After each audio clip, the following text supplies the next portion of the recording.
Jack 30 साल के नौजवान, बाई बर्थ कैनेडियन, लेकिन इस वक्त यूएस में काम कर रहे हैं। ट्रैकर नाम की एक प्राइवेट एजेंसी के लिए। ट्रैकर पता लगाने वाला, ढूंढने वाला। उस एजेंसी का नाम ही ऐसे था कि जो ऐसे काम अपने हाथों में लेती जो कि गुमशुदा लोगों को, जिनका पता नहीं चल रहा है, पता लगा लेती, या ऐसी चीज़ें जो खो चुकी हैं, जैसे फाइल है, डॉक्यूमेंट्स हैं, ये सारी चीज़ों का पता वो लगाया करती थी। जैक अपने काम को बड़े सक्सेसफुली करते थे और इसीलिए उस कंपनी में उनका जो कोड नेम था वो जैकल द अननोन था। अब यहाँ दो बातें आ गई। जैकल जैकल एक ऐसा जानवर होता है जो अपने शिकार को बड़े आसानी से ढूंढ कर निकालता है और उसकी बहुत सारी अच्छी क्वालिटीज़ होती है जो उसको हमेशा बचाए रखती है। अननोन, पता न चलना, ये जैकल की खासियत होती है। जैकल अक्सर छिप के रहता है, आपका पीछा भी करे, आपको पता नहीं चलता। जैक को इसीलिए अननोन कहा जाता था कि जब भी कभी वो अपने शिकार का पीछा करता या टारगेट का पीछा करता, उसके बारे में किसी को पता नहीं चलता। अब तक के उसका रिकॉर्ड कुछ यूँ था जैक का कि जो जो केसेस उसको दिए गए थे, असाइनमेंट दिए गए थे, सभी में वो 100% सक्सेसफुल रहा था और कभी भी ऐसा कोई काम जो उसको दिया गया हो उसमें वो नाकामयाब रहा हो, ऐसा नहीं हुआ था। बहरहाल इस वक्त जैक के सामने जो मिशन है वो बड़ा परेशानी वाला है, क्योंकि जिस शख्स को जैक ढूंढ रहा है उसका कोई पता नहीं चल पा रहा है और जैक को काफ़ी हैरानी हो रही है। खैर, इसको जानने के लिए आपको जैक के बचपन में जाना पड़ेगा। जैसे कि बताया जा चुका है, जैक तो बचपन से कैनेडियन थे, ऑर्फनेज में पले थे। कहा जाता था कि किसी ने उनको ऑर्फनेज के यानी कि यतीम खाने के दरवाजे पे छोड़ दिया था, पता नहीं क्या मजबूरी थी। जैक को वहीं पर थोड़ा पाल पोस कर बड़ा किया गया। जब जैक धीरे धीरे बड़े होने लगे तो उनके समझ में ये आया कि जहाँ वो रहते हैं वहाँ के लोग उनको काफ़ी प्यार से रखते हैं, उनका ख्याल भी रखते हैं, लेकिन ये उनके असली माँ बाप या उनकी असली फैमिली तो है नहीं। खैर, आगे चल के फिर वो जब थोड़े बड़े हो गए तो उनको एक स्कूल में दाखिल करवा दिया गया। स्कूल में वो पढ़ने लिखने लगे, लेकिन जहाँ पर और बच्चे जो होते उनको उनके पेरेंट्स लेकर आते या वो अपने पेरेंट्स के साथ स्कूल में आते, उनके भाई बहन हुआ करते, ये अकेले बैठा करते, इनका कोई नहीं होता। ऐसे में इन पर ख्याल गया मिस लेन का, जो कि टीचर थी। मिस लेन ने अपने बेटे को एक एक्सीडेंट में खोया था। वो बहुत कुछ जैक की तरह से ही दिखता था। जब उसने जैक को देखा तो उसको अपने बेटे की याद हो आई और जब उसको ये पता चला कि जैक ऑर्फन है, यतीम खाने से आए हुए हैं, तो उसका प्यार जैक के लिए और भी बढ़ता गया। तो कई बार वो जैक को देखती कि जब दूसरे के फैमिली के लोग वहाँ आते हैं, पेरेंट्स आते हैं, भाई बहन बाकी बच्चों के होते हैं, तो जैक बड़ी सुनी सुनी आंखों से उनको देखा करते। मिस लेन को दो बातों का डर सताने लगा। एक तो ये कि इससे जैक डिप्रेस्ड हो जाएंगे, प्रोग्रेस नहीं कर पाएंगे। दूसरा डर ये कि ऐसे बच्चे आमतौर पर गलत रास्ते पे चल पड़ते हैं। तो एक टीचर और माँ दोनों का रोल उन्होंने जैक के लिए प्ले करना शुरू कर दिया। जैक के साथ वो बहुत सारा वक्त बिताती। धीरे धीरे करके उन्होंने जैक को समझाना शुरू किया। तो उन्होंने कहा कि देखो जैक, ये मैं समझती हूँ कि तुम्हारी एक ख्वाहिश है कि एक तो तुम्हारी अपनी फैमिली हो, तुम्हारा अपना घर भी हो, लेकिन एक बात का ख्याल रखो, हम कहाँ पैदा होते हैं इसको हम नहीं चूज़ करते। हम किस तरह से पैदा होते हैं ये भी हम चूज़ नहीं करते। ये प्योरली कोइंसिडेंट होता है। आप अमीर घर में पैदा हो सकते हो, गरीब घर में पैदा हो सकते हो, यतीम खाने में आप रह सकते हो बचपन से ही। आपको क्यों छोड़ा गया, क्या छोड़ा गया, इसके बारे में आप कभी भी नहीं जान पाओगे, क्योंकि ये तो आपके हाथ में नहीं था। लेकिन अब इसके बाद में आगे की ज़िंदगी जो है वो तुम खुद अपने लिए प्लान करोगे। देखो भाई, मैंने दुनिया देखी है, मुझे पता है कि कई घरों में ऐसे भी होता है कि 2 3 4 भाई बहन होते हैं, लेकिन आपस में बाद में जब बड़े हो जाते हैं उनकी कभी मुलाकातें आपस में नहीं हो पाती, एक दूसरे से काफ़ी दूरी बढ़ जाती है। कई बार पेरेंट्स भी जो होते हैं वो बच्चों से काफ़ी दूर हो जाते हैं, तो बच्चे उन पेरेंट्स के पास वापस नहीं जा पाते। तो इन सारी ही सिचुएशन में इस बात का गम करना कि तुमको वो फैमिली नहीं मिली जो बाकी लोगों को मिली है, ये बेकार है। फैमिली मिलती, दूर हो जाती, फिर तुम क्या कर लेते। यहाँ से अपनी ज़िंदगी को आप बनाओ, सोच समझ के कनेक्शंस बनाओ, सोच समझ के अपने करियर का प्लान करो। जैसे कि तुम चाहते हो तुम्हारे पास एक घर और फैमिली दोनों हो, तो इसके लिए एक अच्छा करियर होना पहले ज़रूरी होता है। तुम्हारे पास पैसे होने चाहिए, तो ऐसे कुछ करो कि जिससे तुम एक अच्छी तरह से अपने आप को बनाए रखो। आगे उन्होंने जैक को ये भी समझाया कि देखो जैक, एक बात और भी है, दुनिया में एक तरह की रेस है। एक लाइन से सारे दौड़ना शुरू करते हैं और फिर जो आखिर में टारगेट पे सही वक्त पे पहुंच जाता है, सबसे आगे पहुंच जाता है, उसको विनर डिक्लेयर किया जाता है। तुम्हारे साथ में एक डिसएडवांटेज है, तुम इस रेस लाइन में सबसे पीछे खड़े हो, यहाँ से दौड़कर तुमको जीतना है। तो जो बाकी के लोग करते हैं, जैसे कि बुरे शौक पाल लेते हैं, सिगरेट शराब वगैरह वगैरह, या फिर उनकी गर्लफ्रेंड्स वगैरह का भी चक्कर होता है, कभी एक से ब्रेकअप, कभी दूसरे से हुकअप, तुम्हारे पास में ये सब करने की लग्जरी नहीं है। तुमको बहुत सोच समझ के अपने करियर को प्लान करना होगा। तो ठीक है, ये कनाडा है, यहाँ पे एजुकेशनल लोन मिल जाता है, गाइडेंस मिल जाता है, लेकिन फिर भी अगर गलत जगह अपनी ताकत को वेस्ट करोगे कुछ नहीं होगा। सही जगह फोकस करो, अपने आप को ठीक करो। जैक ने मिस लैन की सारी बातों को माना। खैर मिस लैन तो कुछ वक्त के बाद में रिटायर्ड भी हो गई, वहाँ से चली गई, लेकिन जो कुछ उन्होंने बताया था वो जैक के दिमाग में हमेशा रहा। और इसलिए जब उन्होंने हाई स्कूल क्लियर कर लिया तब तक भी उनको न तो कोई बुरे शौक थे, ना उन्होंने कभी किसी से रिलेशंस बनाए थे। जैक रिलेशंस बनाते वक्त लोगों से पूरी तरह से अपॉर्चुनिस्टिक रहते। वो हमेशा इस बात का ख्याल रखते कि आगे में उनको इससे क्या एडवांटेज मिलेगा। ऐसा नहीं था कि नौजवान थे तो उनके दिल में ख्याल नहीं आता, कभी कोई खूबसूरत लड़की दिखती उनके भी दिल में ख्याल आता कि काश इससे मेरे कॉन्टैक्ट्स होते, काश ये मेरे लाइफ में आ जाती। लेकिन फिर अपने आप को समझाते, आज का नहीं सोचो, आज से 20 साल के बाद का सोचो। इस लड़की की एक्टिविटीज़ तुम देखो, अगर ये तुम्हारी वाइफ बन के तुम्हारी ज़िंदगी में रहेगी तो क्या तुम्हारी ज़िंदगी सक्सेसफुल रहेगी? बड़ी मुश्किल से तुम एक घर बनाना चाहते हो, एक फैमिली अपनी बनाना चाहते हो, कुछ नहीं होगा, सारा बेकार हो जाएगा। तो वो अपने आप को अच्छी तरह से समझाते, और जिस तरह से सिगरेट शराब वगैरह को अपने से दूर रखते, उसी तरह से इस तरह के रिलेशंस को भी अपने आप से वो दूर रखते। ऐसे करते करते वो यूनिवर्सिटी में आ गए, यूनिवर्सिटी उन्होंने क्लियर कर ली, और फिर ऐसे में यूनिवर्सिटी में हुआ जॉब फेयर, जहाँ पर कि बहुत सारे एम्प्लॉयर्स आते हैं और फिर अपने पसंदीदा कैंडिडेट्स को चुनकर वहाँ ले जाते हैं। ऐसे में वहाँ ट्रैकर कंपनी के डायरेक्टर आए। उन्होंने जैक की फाइल को पहले से ही देख रखा था, यूनिवर्सिटी में जो कुछ उनके बारे में इंफॉर्मेशन अवेलेबल थी, और उनको ऐसा ही कोई कैंडिडेट चाहिए था। दरअसल ऐसा था कि जो ट्रैकर कंपनी के डायरेक्टर थे वो सबसे पहली बात ये मानते थे कि ऐसे कामों में, जैसे कि उनकी कंपनी जो काम करती थी, गुमशुदा लोगों की तलाश करना या फिर डॉक्यूमेंट्स को ढूंढ कर निकालना, इसके लिए आपको ऐसे एजेंट्स चाहिए होते हैं जिनको कि आप अपनी तरह से ट्रेनिंग देकर तैयार कर सको। ट्रेनिंग काफ़ी डिफ़िकल्ट होती है।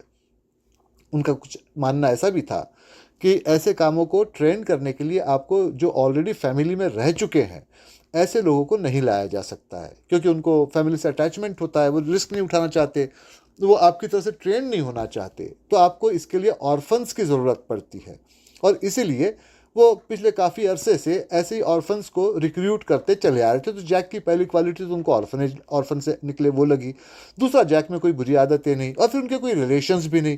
ये सारी बातें उनको ठीक लगी। अब उन्होंने जैक से कहा कि देखो, मैं तुम्हें अपने कंपनी के लिए अपॉइंट कर सकता हूँ, लेकिन एक बात तो यह है कि सबसे पहले इसमें काफ़ी हार्ड ट्रेनिंग रहेगा, और दूसरी बात यह भी है कि अब तक के तुमने जिस तरह से अपने आप को संभाल के रखा है, स्पेशली तुमने जो पर्सनल रिलेशंस लोगों से नहीं बनाए, उसी तरह से तुमको आगे भी रहना पड़ेगा। आगे उन्होंने कहना शुरू किया कि इस कंपनी में जब तुम काम करते हो तो सबसे बढ़कर बात यह होती है कि तुम्हारी आइडेंटिटी का पता, कि तुम कौन हो, कहाँ रहते हो, कहाँ से आए हो, इसका पता किसी को नहीं चलना चाहिए। दूसरी बात यह है कि इस कंपनी में और लोग भी काम करते हैं, हालांकि तुम्हारा उनका आमना सामना कभी नहीं होगा। वो मुझसे डायरेक्शन लेते हैं, मुझसे ऑर्डर्स लेते हैं, इंस्ट्रक्शंस लेते हैं, और फिर वो अपने काम में लग जाते हैं। जो भी रिजल्ट लगता है वो लाके मुझे बता देते हैं। उनकी सैलरी वैसे ही उनको मिल जाया करती है, तो आमना सामना तो कभी नहीं होगा। लेकिन फिर भी कभी तुम्हारे दिमाग में एक ख्याल आए कि तुम कंपनी के किसी एजेंट के बारे में पता करो या मेरे बारे में पता करो, तो इस ख्याल को अपने दिमाग से निकाल दो। जिस दिन भी तुम ऐसा कुछ करोगे, कंपनी से तुम हाथ धो बैठोगे या तुम कंटिन्यू काम नहीं कर पाओगे। आगे उन्होंने कहा कि देखो, इसमें सैलरी काफ़ी बड़ी मिलती है, लेकिन साथ साथ इस काम में रिस्क भी होता है। जाहिर सी बात है, आप ऐसे लोगों को ढूंढने जा रहे हो जो गुमशुदा है, शायद क्रिमिनल टाइप के भी होंगे।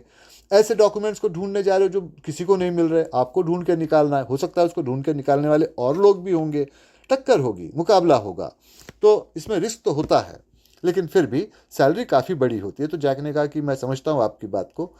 आगे उन्होंने बोलना शुरू किया कि ठीक है, जब तक मैं इस कंपनी में काम करूँगा मेरी अपनी फैमिली नहीं होगी, पर एक बात मैं आपको साफ बता दूँ, मेरा भी जो अल्टीमेट गोल है वो यही है कि मैं अपनी एक फैमिली को बनाऊँ। भी तो मेरी उम्र कोई बहुत ज़्यादा नहीं है, कुछ 23-24 साल की होने को आई है, तो मेरे पास तो भी वक्त है 7-8 साल का। तो 7-8 साल तक के मैं आपकी कंपनी के लिए काम करूंगा। मान लीजिए अगर एक साल में मैं 7 या 8 मिशंस भी कर लेता हूँ तो 50 मिशंस के आसपास तो हो जाएंगे, पैसे काफ़ी हो जाएंगे।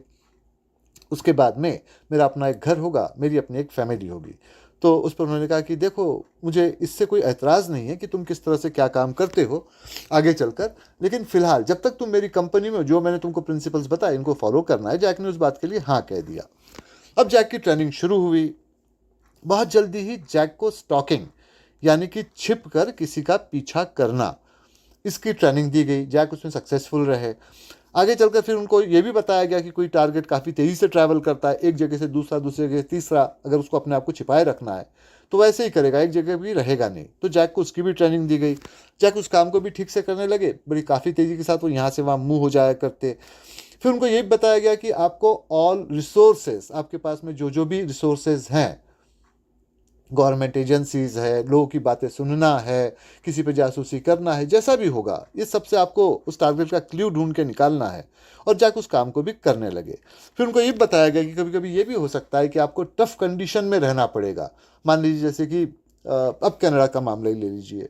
दिसंबर जनवरी में बहुत बर्फ़ गिरती है, काफ़ी ठंड होती है। आप ये तो नहीं कर सकते कि अपने आप को एक कमरे में बंद कर लें और पड़े रहें। आपको टारगेट का पीछा करना है, तो टफ सिचुएशन में भी आपको अपने तरह से बनाए रखना है। ये सारी बातें सिखाने के साथ साथ उन्होंने ये भी देख लिया कि जैक हमेशा अपने टारगेट की ताकत का अंदाज़ा लगाते, उससे डायरेक्ट कम्बैट नहीं करते। जब भी मौका मिलता, उनको लगता कि सामने वाला बहुत ज़्यादा ताकतवर है, तो वो अपने आप को बचाव का रास्ता ढूंढ के निकाल कर या फिर छिप कर पीछा करना, ये सारे कुछ कामों को करते। और इसीलिए इन सारी क्वालिटीज़ के वजह से उनको जैकल ये नाम उन्होंने दिया था, क्योंकि जैकल में ये सारी क्वालिटीज़ होती हैं, वही एनिमल जो जंगल में पाया जाता है। और उसके अलावा फिर वो अपने आप को छिपाए रखते थे, इसलिए उनको जैकल द अननोन इस नाम से उन्होंने रजिस्टर करवा लिया था। उनका जैक नाम कहीं पर भी मेंशन नहीं था, जिससे कि उनके रियलिटी का पता न चल जाए। खैर, अब तरह तरह के काम उन्होंने साउथ अमेरिका में जाके किए, जहाँ उनको भेजा गया, जिसमें कि ब्राज़ील, बोलिविया, अर्जेंटीना, ये सारे देश थे। और उन्होंने कई लोगों को ढूंढ कर निकाला, कई डॉक्यूमेंट्स को ढूंढ कर निकाला। एक बार तो कुछ ऐसे भी हुआ, अब जैसे डायरेक्टर जो थे वो काम तो कर रहे थे यूएस में, लेकिन उनके कनाडा, मैक्सिको और यूएस की पुलिस से भी अच्छे कॉन्टैक्ट थे।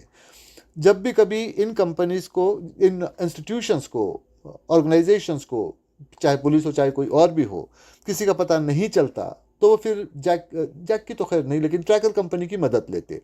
ये सारी बात कॉन्फिडेंशियल होती, अंदर हैंड डीलिंग होती, काफ़ी सारे पैसे डायरेक्टर को दिए जाते और फिर वो डायरेक्टर ये सारे काम अपने एजेंट्स को दिया करते। तो ऐसे ही एक ड्रग कार्टेल को ढूंढने का काम था। उसका कोई सरगना था जिसका पता नहीं चल रहा था, और उसके ऊपर में काफ़ी प्राइज मनी भी रखा गया था, फिर भी उसका पता नहीं चल पाया था। तो उसको ढूंढने के लिए उन्होंने जैक को साउथ अमेरिका भेजा, और उनको मायूसी का सामना नहीं करना पड़ा। कुछ 6 महीने लग गए, लेकिन जैक ने बराबर ढूंढ कर निकाला, और उसके सारे जो हाइड आउट्स थे या जो उसके बारे में इंफॉर्मेशन थी, वो सारी डायरेक्टर को ला कर दे दी। डायरेक्टर ने पुलिस के हवाले कर दिया, इनको काफ़ी पैसे दिए। खैर, वो क्रिमिनल बाद में पकड़ा भी गया। अब इस तरह से लगातार चलता चला रहा था। एक दिन उन्होंने जैक को बुलाया, उनसे कहा कि देखो भाई, एक डॉक्यूमेंट है जो मिल नहीं रहा है, यह है क्यूबा में, और तुम्हें क्यूबा से जाकर उस डॉक्यूमेंट को लाना है। लेकिन इसमें क्या क्या रुकावटें आएगी, इसका क्या क्या बैकग्राउंड होगा, मैं तुमको पहले समझाई देता हूँ। उन्होंने कहा कि देखो, जैसे कि तुम जानते हो, क्यूबा में अब जो वहाँ के इस वक्त के रूलर है, जो प्रेसिडेंट है, उनका नाम है फिडेल कैस्ट्रो। अब देखिए, ये बात चल रही थी 1980s के आसपास की। तो उन्होंने कहा कि फिडेल कैस्ट्रो है। अब फिडेल कैस्ट्रो के पहले वहाँ बैस्टिट्यूटा हुआ करते थे, जो कि अमेरिकन गवर्नमेंट के पपेट प्रेसिडेंट थे। जैसे अमेरिकन गवर्नमेंट कहती वैसा वो करते। लेकिन फिडेल कैस्ट्रो ने, कहते हैं कि रशिया या बाकी लोगों की मदद से उनको वहाँ से हटा दिया, क्योंकि बैस्टिट्यूटा का काम करने का तरीका ठीक नहीं था, लोग उनसे नाराज़ थे। खैर, वो हट गए। अब इसके बाद में जब ये वहाँ पर आ गए पावर में, फिडेल कैस्ट्रो, तो इनको मारने के लिए यूएस और सीआईए ने कोशिश की, क्योंकि वो यूएस की बात को नहीं माना करते थे। जाहिर सी बात है, वो कम्युनिस्ट की तरह से काम करते थे, और यूएस तो कैपिटलिस्ट देश है। उन्होंने कई यूएस के जो इंडस्ट्रियलिस्ट वगैरह थे, उनकी प्रॉपर्टीज़ वगैरह भी जब्त कर ली थी। तो उनको मारने की 650 बार, 650 टाइम्स कोशिश की गई, ऐसा कुछ नहीं हुआ, वो हमेशा बचते रहे। फिर ऐसे में ये हुआ कि उनकी मदद रशिया ने की, और वहाँ पर अपने मिसाइल्स भेजे यूएस को टारगेट करने के लिए। काफ़ी हंगामा मचा, आखिर में समझौता हुआ। यूएस ने कहा कि ठीक है भाई, अपने मिसाइल हम हटा लेते हैं, आप फिडेल कैस्ट्रो को मारने की कोशिश मत कीजिए। सारा कुछ हो गया, लेकिन फिर भी अब भी फिडेल कैस्ट्रो पर यूएस जासूसी करता है। अपने एजेंट्स के थ्रू नहीं, प्राइवेट एजेंसीज के थ्रू। और अब ये काम हमारे पास में आया है। ये काम कुछ इस तरह का है। फिडेल कैस्ट्रो जब भी कभी कोई प्लानिंग तैयार करते हैं तो ये सारी प्लानिंग वो एक फीमेल की मदद से करते हैं, जिसके बारे में कोई नहीं जानता। कहते हैं कि जब इन्होंने अपनी एजुकेशन यूएस में रह के ली थी, तब यूनिवर्सिटी में इस फीमेल से उसकी पहचान हो गई थी। वो फीमेल कैपिटलिस्ट सिस्टम का अपोज करती थी, मगर यूएस में रह के तो आप ऐसा नहीं कर सकते। लेकिन जब उसने देखा कि फिडेल कैस्ट्रो कम्युनिस्ट थिंकिंग को सपोर्ट करते हैं, तो उसने फिर इनकी हेल्प करना शुरू की। उसकी सबसे बड़ी खासियत ये है कि उसने कभी भी इनसे पर्सनल रिलेशंस नहीं बनाए, न इनके साथ कभी खुली जगह पर देखी गई। तो उसके बारे में कोई कुछ नहीं जानता, ना उसका नाम, ना उसका पिक्चर, ना कुछ। लेकिन फिर भी फिडेल कैस्ट्रो की सारी प्लानिंग वही बनाती है, और ये सारी प्लानिंग वो बनाकर अपने पास उसी की मदद से रखते हैं। अब ये शक क्यों है कि भाई वो लेडी उनकी मदद करती, कोई और मदद क्यों नहीं करता? तो इसके दूसरे साइड पर आते हैं। उन्होंने कहा कि देखो, फिडेल कैस्ट्रो के जो राइट हैंड है वो है चे ग्वेरा। फिडेल कैस्ट्रो और चे ग्वेरा में ज़मीन आसमान का फ़र्क है। अगर फिडेल कैस्ट्रो बर्फ़ की तरह से ठंडे हैं, तो चे ग्वेरा फायर की तरह से, आग की तरह से गर्म है। रिवॉल्यूशनरी मिजाज के हैं, काफ़ी लाल पीले होते रहते हैं। पर यह भी है कि फिडेल कैस्ट्रो के ऊपर जितनी भी अटेम्प्ट हुई है जान लेने की, वो सब चे ग्वेरा ने उसको अनसक्सेसफुल किया, नाकामयाब किया है। तो लोगों को पकड़ते हैं। अब जब वो लोगों को पकड़ते हैं तो वहाँ पर एक फोर्ट है, बड़ा सा किला है। उस किले में जेल है, और वहीं पर उनका ट्रायल भी होता है, उन पर मुकदमा भी चलता है। जैसे कोई रिवॉल्यूशनरी होगा, या जो गद्दारी करता होगा, या जिसने फिडेल कैस्ट्रो को मारने की कोशिश की होगी, या जो जासूसी करता होगा, उनको पकड़े जाने के बाद उनके ऊपर एक ट्रायल मुकदमा चलता है। इस मुकदमे में सुनने वाले जज सिर्फ चे ग्वेरा होते हैं, दूसरा कोई नहीं होता। और जो वो फैसला लेते हैं उसके खिलाफ अपील भी नहीं होती है। अब चे ग्वेरा जो फैसला देते हैं उसकी रेंज काफ़ी बड़ी है। मुजरिम को जगह पर ही गोली मार देना, वहाँ से लेकर तो मुजरिम को कई बार छोड़ देना, माफ़ी दे देना। तो इसलिए चे ग्वेरा को पूरी तरह से अनप्रेडिक्टेबल कहा जाता है। वो कब क्या फ़ैसला लेंगे कोई नहीं जानता। कुछ लोगों को गोली मार दी गई, कुछ लोगों को उम्र कैद हुई, कुछ लोग कुछ साल तक जेल में रखा गया, और कुछ लोगों को यूं ही छोड़ दिया गया। तो उनके सज़ा देने का पैरामीटर है क्या है, ये कोई नहीं जानता है। तो अब अगर फिडेल कैस्ट्रो का राइट हैंड इस तरह का आदमी है, उसकी मदद से फिडेल कैस्ट्रो पॉलिसी नहीं बना सकते। शायद रूल चला लेंगे, शायद डिफेंस सिस्टम को चला लेंगे, लेकिन पॉलिसी बनाकर राज तो वो नहीं कर पाएंगे। तो अब उनके क्या प्लान है आगे के, ये कोई नहीं जानता। चे ग्वेरा भी नहीं जानते। अब चूंकि चे ग्वेरा उनको बहुत अच्छा मानते हैं, फिडेल कैस्ट्रो को उनकी बड़ी इज्जत करते हैं, तो उनके बनाए हुए सारे प्लान को मानते रहते हैं। जैसे कि हाल ही में उन्होंने चे ग्वेरा को एशिया के टूर वगैरह पे भेजा था कि वहाँ जाएँ, वहाँ जाके बड़े बड़े लीडर्स से मिले। तो उन्होंने सारा वो काम किया था, और ये सारा प्लान फिडेल कैस्ट्रो ने उनको बना के दिया था। जाहिर सी बात है, फिडेल कैस्ट्रो अकेले प्लान नहीं बनाएंगे, वो लेडी उनको मदद करती है। तो ऐसे जो प्लानिंग का फोल्डर है वो अपने एक स्ट्रॉन्ग रूम में रखते हैं। अब जाहिर सी बात है कि क्यूबा और स्ट्रॉन्ग रूम वो तो बड़ा सेफ रहेगा, प्रोटेक्टेड रहेगा। तुम्हें वहाँ जाकर उस स्ट्रॉन्ग रूम से उस फाइल को निकाल के लाना है। फाइल की फिक्र नहीं करो, फाइल का आइडेंटिफिकेशन हो जाएगा। उसको आइडेंटिफाई करने वाला एक कैंडिडेट हमारे पास है। इस काम में बहुत पैसे मिलेंगे, लेकिन रिस्क तो है ही। तो उस पर उन्होंने कहा कि वो तो सब ठीक है, लेकिन सवाल ये उठता है कि वहाँ मैं जाऊँगा कैसे उस स्ट्रॉन्ग रूम तक के, और फिर मेरा कवर क्या रहेगा, क्योंकि जैसे इनको ये पता चल जाएगा कि मैं यूएस से आया हूँ, मेरे ऊपर तो शक होगा। तो उस पर मुस्कुराए। उन्होंने कहा कि देखो, अब तक के हमारे कंपनी की पॉलिसी रही है, एक मिशन पे एक ही शख्स जाता है। जैसे कि हम हमेशा ये मानते हैं, हमारा काम तो एक तरह से चोरी का ही है ना, चोरी से डॉक्यूमेंट्स निकाल के लाते हैं, किसी शख्स का पता लगा के आते हैं, एक तरह से चोरी हो गई। तो जब दो चोर एक जगह जाते हैं, पकड़े जाने के चांसेस डबल हो जाते हैं। जब अकेला चोर जाता है तो अपने आप को छिपाए भी रखता है, पकड़े जाने के चांसेस भी नहीं होते। वही काम यहाँ पर भी होता है। लेकिन अब के बाद इस प्रिंसिपल को तोड़ना पड़ रहा है, क्योंकि तुमको सही सलामत हमको क्यूबा में पहुंचाना है। तो उसका तरीका कुछ यूँ है। अब उन्होंने बताना शुरू किया कि अब तक की तुम्हारी जो इनविजिबिलिटी है, जो तुम गायब होते रहे, तुमको जो नाम दिया गया है जैक द अननोन, ऐसा जिसके बाद जैकल द अननोन, जिसके बारे में किसी को पता नहीं, अब के बारे में पता चल जाएगा। एक लड़की है सिल्विया, तुमसे कुछ उम्र में 2-3 साल की छोटी होगी। उसको क्यूबा में प्लांट किया गया है, कुछ 1 साल से वो क्यूबा में ही है। उसने किसी तरह से चे गुवेरा को इम्प्रेस कर दिया है, क्योंकि वो अच्छी तरह से लिखना वगैरह जानती है, तो उसने कुछ कम्युनिस्ट आर्टिकल वगैरह लिखे। वैसे भी चे गुवेरा एक तरह से देखा जाए तो विम्सिकल आदमी है, टेम्परामेंटल है, कब क्या डिसीजन लगे किसी को नहीं पता। उसने कहीं एक जगह अपना स्पीच दिया था, चे गुवेरा को बड़ा पसंद आया, उससे पूछा कि आगे का प्लानिंग क्या है। लड़की ने कहा कि भाई वो तो क्यूबा में सेटल होना चाहेगी, क्योंकि वो कम्युनिज्म को सपोर्ट करती है, यूएस जाने से तो नहीं होगा, वहाँ तो उसको कैपिटलिस्ट को सपोर्ट करना पड़ेगा। तो चे गुवेरा ने उसको सिटीजनशिप दे दी है। लेकिन साथ साथ तो लड़की ने यह भी कहा कि उसकी एजुकेशन अभी अधूरी है, उसका कुछ 6 महीने का कोर्स उसको पूरा करना होगा। चे गुवेरा ने उसको परमिशन दे दी, तो वो यूएस की यूनिवर्सिटी में अपने कोर्स को कंप्लीट करने आई है, और यहीं से हमारा सेटअप शुरू होगा। जहाँ उसकी एडमिशन है वहाँ तुम्हारी एडमिशन करवा दी जाएगी, तुम वहाँ रहोगे, उस लड़की से मेलजोल बढ़ाओगे। शुरुआत में तुम दोनों को यह दिखाना है कि एक दूसरे को नहीं जानते, हालांकि उस लड़की को भी तुम्हारे बारे में इंफॉर्मेशन दे दी जाएगी, वो हर तरह से तुमको कोऑपरेट करेगी।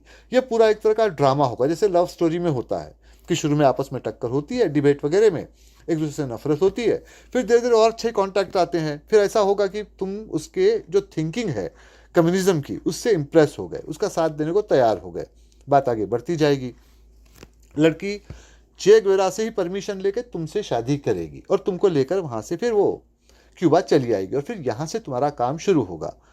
और जैसे कि तुम्हारा प्लानिंग है कि अपने आप को हमेशा अलग रखना, तो ज़रूरी नहीं कि भाई इसके बाद में तुम कंपनी के लिए काम करते ही रहो। हालांकि वो लड़की क्यूबा में रहेगी, तुम यूएस में रहोगे, लेकिन फिर भी जब इस तरह की चोरी होगी स्ट्रांग रूम से, तो अलार्म भी बजेगा।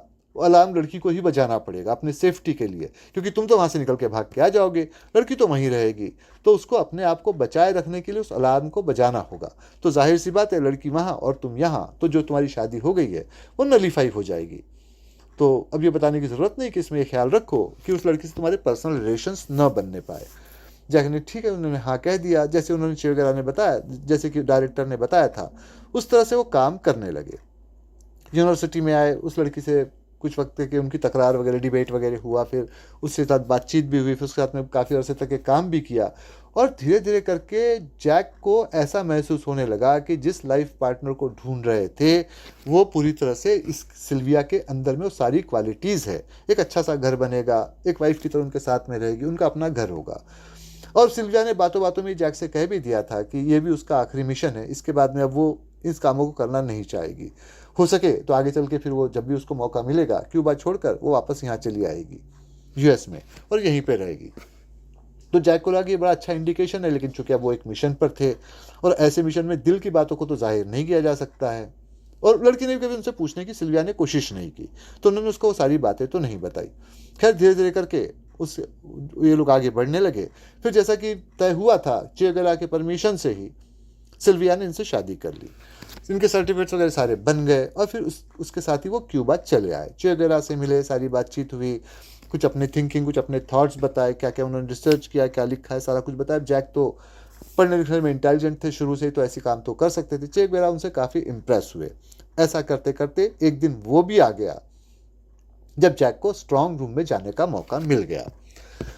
जैक स्ट्रांग रूम में पहुंचे। सिल्विया ने पहले ही कह रखा था कि जैसे स्ट्रांग रूम में जाओगे दरवाज़ा खुला नहीं रहना चाहिए, इसलिए दरवाज़ा बाहर से बंद कर दिया जाएगा, मैं ही उसको इलेक्ट्रिक बोर्ड से बंद कर दूंगी, और उसके बाद में जब तुम्हारा काम हो जाएगा तो तुमने अलार्म रेस कर देना है, वहाँ से बाहर निकल कर आना है, तुमको भाग जाना है, और मैं फिर तुम्हारे नाम से शोर मचा दूंगी। ये सारा प्लान था। जैक अंदर पहुँचे, दरवाज़ा बंद हुआ। अब वो उस डॉक्यूमेंट को, जैसे कि उनको बताया गया था कहाँ पर वो मिल सकता है, उसको ढूंढने लगे, और तब उनको वहाँ पर एक आवाज़ सुनाई पड़ी। ये सिल्विया की आवाज़ थी। सिल्विया कह रही थी कि जैक, ये वन वे लिसनिंग सिस्टम है, इसका मतलब ये कि मैं बोलूँगी तुम सुन सकोगे, तुम जो बोलोगे वो आवाज़ मुझ तक नहीं पहुँचेगी, पर उसकी ज़रूरत भी नहीं है। वैसे तो मैं चाहती तुमको पहले भी पकड़वा सकती थी, मगर ये तुमको ये पता होना चाहिए कि ये सज़ा तुमको क्यों दी जा रही है। आज से तकरीबन 3 साल पहले तुमने पैसों की लालच में किसी आदमी को, किसी एजेंट को यहीं पे पकड़वाया था, इसी क्यूबा में। वो आज कहाँ है कोई नहीं जानता है। अब उसका पता तो चलेगा नहीं, लेकिन उसकी सज़ा तुमको तो मिलनी ही चाहिए। तो ये सज़ा तुमको मिल रही है। मैंने चे गुवेरा को इन्फॉर्म कर दिया है कि तुम स्ट्रांग रूम में गए थे, तुमको पकड़ लिया जाएगा और यहाँ से तुमको, अगर तुम्हारी किस्मत अच्छी हो तो जेल भेजा जाएगा, वरना तो गोली मार दी जाएगी। अगर तुम मेरे बारे में चे गुवेरा को बता भी देते हो, इससे कोई फ़र्क नहीं पड़ेगा, क्योंकि मैंने ही तुमको पकड़वाया है, मुझ पर कोई शक नहीं करेगा। ये तो one person against another person वाली विटनेस वाली बात हो जाएगी। तो तुमने एक बात कही, मैंने एक बात कही, तो तुम्हारी इस तरह की बात कहने का कोई मतलब नहीं रहेगा। और उसके बाद में सिल्विया की आवाज़ आनी बंद हो गई। अलार्म रेज हुआ, वहाँ पर क्यूबा की जो सिक्योरिटी थी वो पहुंची, उन्होंने जैक को गिरफ्तार कर दिया। जैक पे मुकदमा चला, उससे सिल्विया को अलग रखा गया, क्योंकि सिल्विया ने शायद चे गुवेरा को इस बात का यकीन दिला दिया था कि अगर वो मुकदमे में रहेगी तो फेयर तो ट्रायल नहीं हो पाएगा। जैक ने अपने आप को खामोश रखा। उन्होंने सिर्फ यही पोस्ट कर दिया कि भाई उनको डॉक्यूमेंट्स चाहिए थे, इसलिए सिल्विया की मदद लेकर यहाँ तक आने की उन्होंने कोशिश की। सिल्विया का नाम लेते मामला और भी कॉम्प्लिकेटेड हो जाता। खैर, उनको 10 साल की सज़ा सुनाई गई। अब क्यूबा की जेल तो काफ़ी मुश्किल होती है, वहाँ पर उनका वक्त बड़ी मुश्किल से बीतने लगा, लेकिन क्योंकि जैक का नाम ही जैकल था, अपने आप को सर्वाइव कैसे करना है वो जानते थे। वो सोचने लगे कि 10 साल का वक्त तो काफ़ी लंबा होता है, लेकिन ऐसे भी इंसिडेंट हुए कि लोग जेल से भागे हैं, अगर अपने आप को ठीक ठाक रखा है तो ऐसे कुछ करके वो भी यहाँ से भागने की कुछ प्लानिंग करेंगे, लेकिन ऐसा कुछ हुआ नहीं। तकरीबन 6 महीने हुए, उनके रिलीज़ के ऑर्डर आ गए। अब ये कैसे हुआ? तो जेलर ने कहा कि देखो भाई, यहाँ पर जो एक सिस्टम है वो लॉटरी सिस्टम होता है, कैदियों के नाम डाले जाते हैं, लॉटरी निकाली जाती है। असल में बात ऐसी है कि यहाँ पे जेल में इतने सारे कैदी हो जाते हैं कि सबको रखा ही नहीं जा सकता है। तो फिर उसके बाद में चे गुवेरा डिसाइड करते हैं कि किसका जो क्राइम था वो कम लेवल का था, कौन कम खतरनाक है, उस हिसाब से उसको छोड़ने का प्लानिंग वो कर लेते हैं, उसको लॉटरी सिस्टम का नाम दे देते हैं। तो शायद तुमको इसलिए छोड़ा जा रहा है। खैर, उनको छोड़ दिया गया, लेकिन जैक इतना तो समझते ही थे कि अगर उन्होंने जासूसी करने की कोशिश की, डॉक्यूमेंट्स चुराने की कोशिश की, उनको यूँ तो नहीं छोड़ा जाएगा। तो इसका ये मतलब है कि चे गुवेरा एक पुरानी जो प्लानिंग है उसको फॉलो कर रहे हैं कि इनको पहले छोड़ा जाए, इनका पीछा किया जाए और इनके कनेक्शंस का पता लगाया जाए। लेकिन जैक को उसकी फिक्र नहीं थी, उनको सबसे पहले सिल्विया का पता लगाना था। तो जैसे वहाँ से उनको छोड़ा गया, उन्होंने क्यूबा में सिल्विया को ढूंढने की कोशिश की। सिल्विया का कहीं कोई पता नहीं चला कि वो कहाँ गई है। खैर, वो यूएस वापस आए। उन्होंने ट्रैकर कंपनी और डायरेक्टर को ढूंढने की कोशिश की, इनका भी पता नहीं चला। ऐसा लग रहा था जैसे ये चीज़ें कभी एग्जिस्ट ही नहीं करती थी, यहाँ कोई था ही नहीं। अब उनको लगा कि इन सब से बचने का तो एक ही तरीका है, क्योंकि यूनिवर्सिटी में सिल्विया के वो काफ़ी करीब थे, तो सिल्विया की बहुत सारी बातों को वो जानते थे। उन्होंने उसको बारीकी से याद करने की कोशिश की और धीरे धीरे करके तब उनको पता चला कि सिल्विया एक खास जगह पर हर रोज़ फ़ोन करने जाया करती थी। वहाँ से उन्होंने रिकॉर्ड ढूंढ के निकाला तो पता चला कि सिल्विया एक किसी लेडी से कनाडा में बात किया करती थी। थोड़ा कोशिश की तो उनका उसको पता चल गया। वो कनाडा पहुँचे। ये लेडी थी मार्गरेट। जब मार्गरेट से मिले तो पहले तो उन्होंने ये नहीं कहा कि वो सिल्विया को ढूंढ रहे हैं, उन्होंने ऐसे कुछ हवाला दे दिया कि वो एक ट्रैकर कंपनी के लिए काम किया करते थे, वहाँ का एक मुलाजिम जो है एजेंट, वो लापता हो गया, उसको ढूंढ रहे हैं। अब वो मार्गरेट बड़ी सीधी सादी सी लेडी थी, तो उसने कहा कि मेरे हस्बैंड के साथ भी ऐसे ही हुआ था। उसने बताना शुरू किया कि उसके हस्बैंड ऑर्फन थे, उनको इस कंपनी ने रिक्रूट किया था, यहाँ वो काम कर रहे थे। एक दिन वो बहुत सारे पैसे लेकर आए और पैसे लाकर उन्होंने मुझे दिए। उन्होंने कहा, ये तब यूएस की बात थी, उन्होंने कहा कि भाई यहाँ पे मत रहना, यहाँ से तुम कनाडा चले जाना, मैं ख़तरनाक मिशन पे जा रहा हूँ, अगर लौट कर आ गया तो दोबारा काम करने की ज़रूरत नहीं पड़ेगी। तो मैंने उनको समझाया कि भाई आप ऐसे काम करते ही क्यों हैं जो खतरे के हैं। उन्होंने कहा कि नहीं भाई, पकड़े जाने के वैसे भी चांस नहीं है, लेकिन इस तरह के काम मैं कब तक करता रहूँगा, हमारी एक फैमिली है, एक घर है, लेकिन पैसे भी तो चाहिए होते हैं, ये मेरा आखिरी काम है, पैसे मिल जाएंगे, इस काम को हमेशा के लिए छोड़ दूंगा, हमारी फैमिली खुशी खुशी यहाँ रहा करेगी।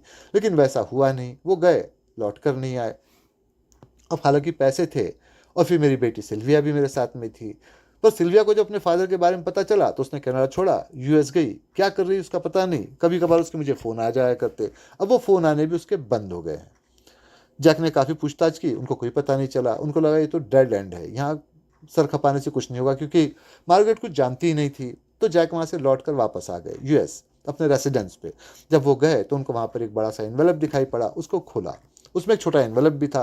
कहा गया था कि काम पूरा होने के बाद इसको खोलना है। अब उस एनवेलप को देखा तो बताया गया कि एक फ़ाइल है, कुछ इस तरह की है।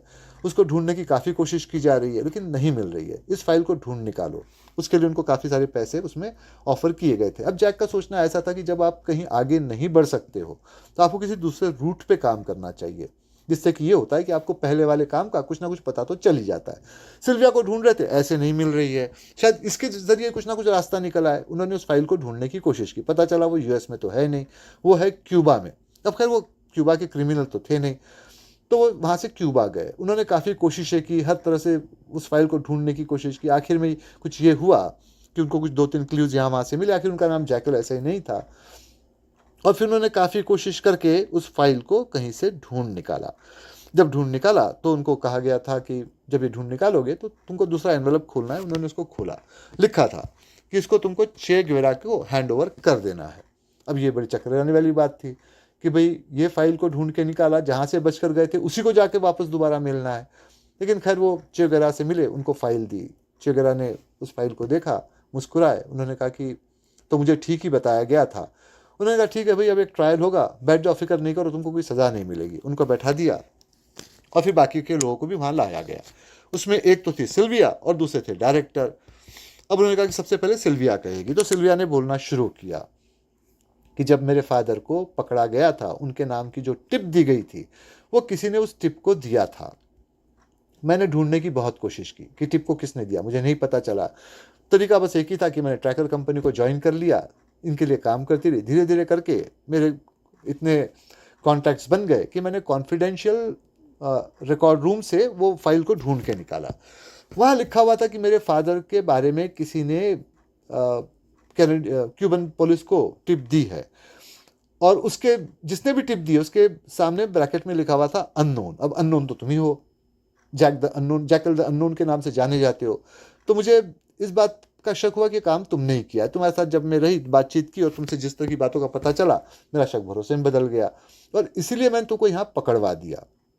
लेकिन उसके बाद जब दोबारा मैंने और चीज़ों को ढूंढ निकाला, तब पता चला कि उस फाइल को तो अल्टर कर दिया गया है। अननोन तो उसमें बाद में लिखा गया, पहले उसमें कुछ किसी और का नाम था। भाई ये काम तो डायरेक्टर ही कर सकते थे। तो तब मैंने चे गेवेरा की मदद ली, उनको बताया कि तुमको मैंने पकड़वाया है, मगर तुम्हारी इसमें कोई गलती नहीं है, तुमको असली में भेजा है डायरेक्टर ने। तब फिर डायरेक्टर को पकड़वा के यहाँ बुलाया गया और तब मैंने कहा कि आपको जो फाइल चाहिए, वो फाइल सिर्फ एक ही आदमी ढूंढ निकाल सकता है, वो है जैक। तो मैं और डायरेक्टर आपके पास में एक गारंटी की तरह से रहेंगे, जैक फाइल को ढूंढ निकालेगा, उसके बाद आप अपना डिसीजन ले लीजिएगा। और अब तुम ये फाइल यहाँ पर लेकर आ गए। अब डायरेक्टर की बोलने की बारी थी। डायरेक्टर ने कहा कि सिल्विया, तुमको गलतफहमी है, तुम्हारे फादर को किसी ने नहीं पकड़वाया, उन्होंने यहाँ की क्यूबन पुलिस को टिप दी थी। दरअसल बात ऐसी थी कि तुम्हारे फादर को बहुत सारा पैसा चाहिए था, ये मिशन था। लेकिन इस मिशन में यूँ था कि अगर उस फाइल को चुराना है तो उसका आपको एक एस्केप रूट भी तैयार करना है, और वो एस्केप रूट ऐसे तैयार होता कि फाइल तो निकल जाती, लेकिन जो उसको चुराने वाला था उसका पकड़ा जाना ज़रूरी था। तुम नहीं जानती हो मगर तुम्हारे फादर को कैंसर था। तो उन्होंने मुझसे कहा कि भाई वैसे मैं 1 साल में वैसे ही मर जाऊंगा, आप किसी और को देंगे, अगर वो पकड़ा जाएगा तो मुश्किल हो जाएगी। हालांकि सीआईए तो आपसे कहती आई है कि भाई पकड़े तो नहीं जाना है, तो वो तो मुश्किल हो जाएगी।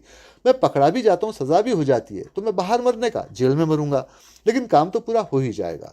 और उन्होंने वही किया, फाइल को चुराया, यहीं पर छिपवाया और फिर उसके बाद में उनको पकड़ लिया गया। उन्होंने टिप दी थी। अनफॉर्चुनेटली हम तक वो टिप पहुंच नहीं पाई कि फाइल को कहाँ छिपाया गया है, तो ये फाइल भी गुमशुदा हो गई। अब ऐसे में जब पता लगाना था तो फिर मेरी नज़र तुम पे पड़ी, तुमको यहाँ पे प्लांट किया गया और फिर जैक को तुम्हारे साथ भेजा गया, मगर गलतफहमी में तुमने जैक को पकड़वा दिया गया है।